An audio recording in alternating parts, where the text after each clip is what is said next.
పెళ్ళైనా పండగైనా వేడుక ఏదైనా పట్టు చీరల ప్రత్యేక వేదిక వారాహి సిల్క్స్. నమస్తే రమ్మ గారు. నమస్తే. ఏదన్నా మంచి కథ చెప్పండి రమ్మ గారు. పిసి సర్కార్ గారి కథలు చెప్పుకుంటాం కదా, ఇంద్రజాలం కథలు. అవునవును. అందులో ఒక కథ చెప్తాం. ఇది జనరల్ గా సైన్సే ఇంద్రజాలం అంటే నథింగ్ బట్ సైన్స్, కనికట్టు. మనం చూస్తూ ఉండగానే ముందే ప్రీ ప్లాన్డ్ గా చేసేవి కొన్ని, సైన్స్ ని ఆధారంగా చేసుకునే ఇంద్రజాలాలు కొన్ని చేస్తారు. ఇందులో ఏం చెప్పారు ఈ కథ? కన్యాపూర్ అనే ఒక రాజ్యం. ఈ కన్యాపూర్ రాజుగారు మాధవర్మ ఏదో ఒక పరమగారు, భార్య వివాహితుడే. ఆయన పెళ్ళైన 20 సంవత్సరాల దాకా ఆయనకి సంతానం కలగలేదు. కలగపోయేసరికి చాలా దిగులుగా ఉండేవాడు. ఈ దిగులుగా ఉండే కాలంలో సరే వారా వీర అందరూ చెప్పారు, గరుత్మంతుడి కోసం, విష్ణుమూర్తి కోసం కానీ గరుత్మంతుడి కోసం కానీ తపస్సు చేస్తే మీకు సంతానం లభిస్తుందని ఎవరో చెప్పారు. ఈయన ఏం చేశాడు? విష్ణుమూర్తి కాదని గరుత్మంతుడి కోసమే ఎంతకాలమో తపస్సు చేశాడట. చేస్తే గరుత్మంతుడు ప్రత్యక్షమయ్యాడు. ప్రత్యక్షమై సరే నీకు సంతానం కలుగుతుంది, అయితే నీ భార్యకి ఏం జన్మించినా దాన్ని ముట్టుకోవద్దు, అది ఎక్కడ జన్మించిందో అక్కడే అలాగే ఉండనివ్వండి, నీకు సంతానం ఉంది అని చెప్పాడు. కొంతకాలానికి ఈయన ఇంటికి వచ్చేసాడు. రాణిగారు గర్భవతి అయింది. 9-10 నెలలు గడిచాక రాణిగారు ప్రసవించారు. ఒక గుడ్డుని ప్రసవించింది ఆవిడ. అదొక బాతు గుడ్డు అంతుంది, మామూలు గుడ్డు కాకుండా ఆ మాత్రం. గరుత్మంతుడు ఏం చెప్పాడు? ఏది ప్రసవించినా ఏది జన్మించినా దాన్ని అలాగే ఉంచమంటే ఆ పురిటి గదిలోనే ఆ గుడ్డుని అలాగే ఉంచారు నేల మీద. ఇక అలాగే ఉంది. సంవత్సరాలు గడిచి ఆ గుడ్డు పెద్దదవుతూ ఉండేది. రాజుగారు కూడా మరణించారు సంవత్సరాల తర్వాత. రాజు మరణించిన తర్వాత ఆ గుడ్డు పగిలింది.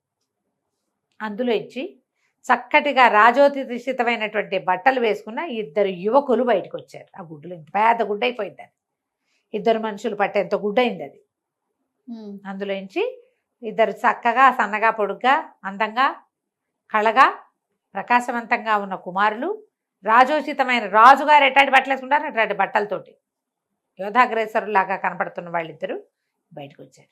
బయటికి రాగానే దాదులు వాళ్ళు ఈ గుడ్డును సంరక్షించి వాళ్ళ చుట్టుపక్కలంతా ఊడ్చి అది ఎంత పరిమాణం పెరిగిందో రోజు మనకి వీళ్ళకి సమాచారం ఇచ్చేవాళ్ళు ఉంటారు. అందరూ కేకలు పెట్టారు, అబ్బో రాకుమారులు పుట్టారు, ఇంకేముందని. రాణిగారు మంత్రి గారు ఇద్దరు దబదబా వచ్చారు. ఆవిడ రోజు చూడాలి, ఆవిడ అత్తపురంలో ఉంటుంది, పురిటి గది పక్కన ఉంది. దీనికి సంరక్షణకి వేరే దాదులు ఉన్నారు. అందరూ పరిగెత్తుకొచ్చారు. ఒక అబ్బాయి ఎర్రటి బట్టలు, ఇంకో అబ్బాయి నీలం రంగు బట్టలు వేసుకున్నారు.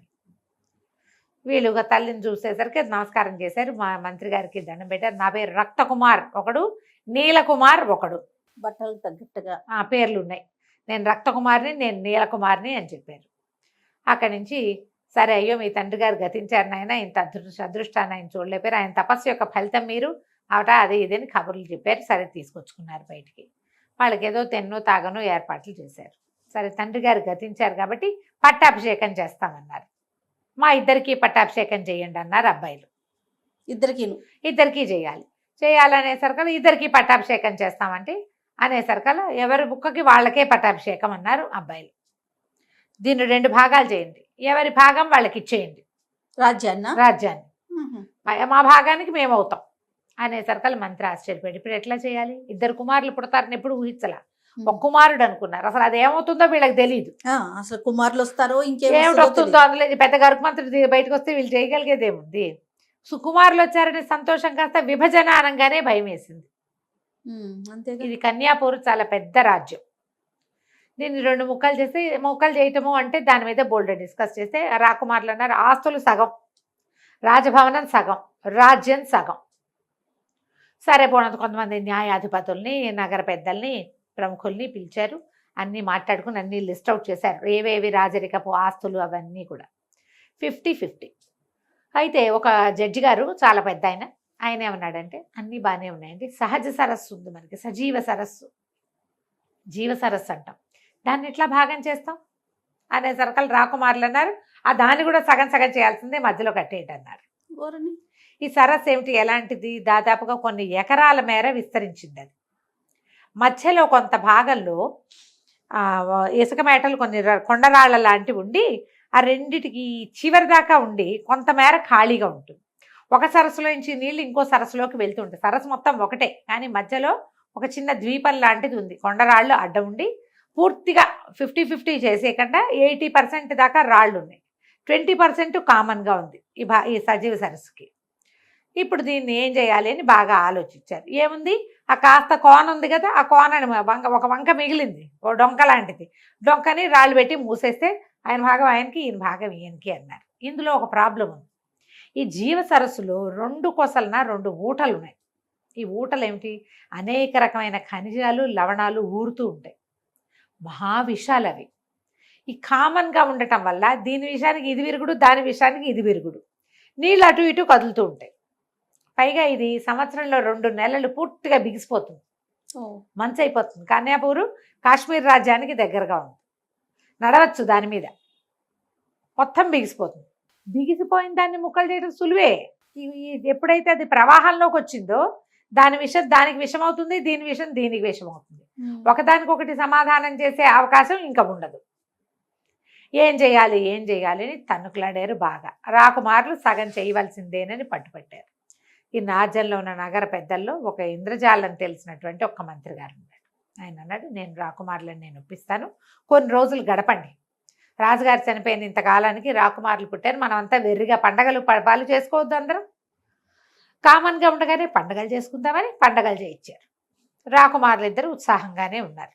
సరే, ఏమైంది, మంచు కాలం వచ్చేసి మొత్తం సరస్సు అంతా బిగిసిపోయింది. ఇప్పుడు ఈయన ఇంద్రజాలం తెలిసిన మంత్రి గారు అన్నారు, మనం ఒక పని చేద్దాం. జీవ సరస్సును కనుక 50-50 చేసామా ఈ ప్రమాదం రాబోతుంది.